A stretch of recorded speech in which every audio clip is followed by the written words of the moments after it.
In the heart of the late 15th century, as the world teetered on the brink of the modern era, a singular event unfolded, a voyage that would reverberate across continents and centuries. On the docks of the bustling port city of Palos de la Frontera, under the watchful eyes of their sovereigns, Queen Isabella I of Castile and King Ferdinand II of Aragon, three ships prepared to set sail on an audacious journey. It was a time when the known world was confined to Europe, parts of Africa, and Asia. Yet beyond the horizon lay uncharted waters and unknown lands, an enigma that beckoned explorers with the promise of glory and riches. The year was 1492, and Christopher Columbus, a seasoned mariner from Genoa, stood at the helm of this unprecedented expedition.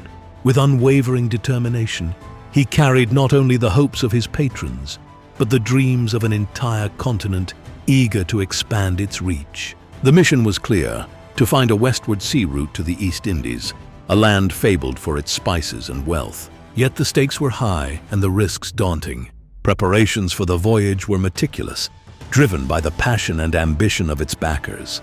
The Niña, the Pinta, and the Santa Maria were outfitted for the journey, their hulls robust and sails ready to catch the winds of destiny. The ships were stocked with provisions for the uncertain months at sea: barrels of salted meat, hardtack, wine, and fresh water, a bounty to sustain the crew on their perilous path. As the ships departed on August 3, 1492, the air was thick with anticipation and anxiety.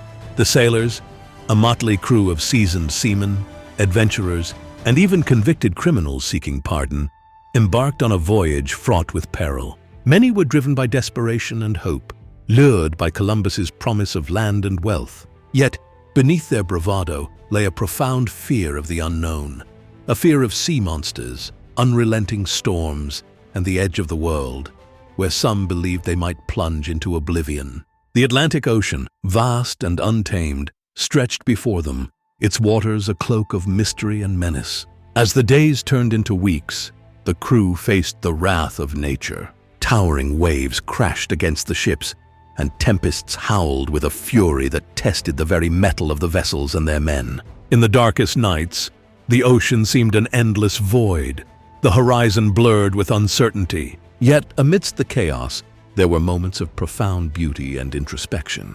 The vast expanse of the sea, lit by the glow of the moon and stars, offered a glimpse into the infinite, a reminder of the enormity of their quest. Columbus, steadfast and resolute, navigated by the stars, his eyes fixed on the west, driven by an unshakable belief in his mission. As the weeks dragged on, the crew's fears grew, their murmurs of dissent rising like the tides. Doubts crept into their minds, and whispers of mutiny began to circulate. Columbus, aware of the fragile morale, sought to inspire his men.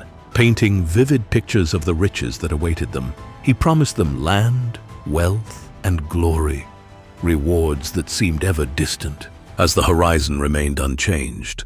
But hope, tenacious and resilient, clung to the sailors like salt to their skin. The promise of discovery, of finding a new world, fueled their resolve. Onward they pressed, driven by the winds and the pull of destiny. On the morning of October 12, 1492, with the dawn breaking over the horizon, the cry of "Tierra, Tierra" echoed across the decks. Land had been sighted, a speck in the vast ocean, a beacon of hope and the culmination of their arduous journey. Yet, this was just the beginning. The land they approached was not the East Indies they sought, but a new world, uncharted and mysterious, waiting to be explored.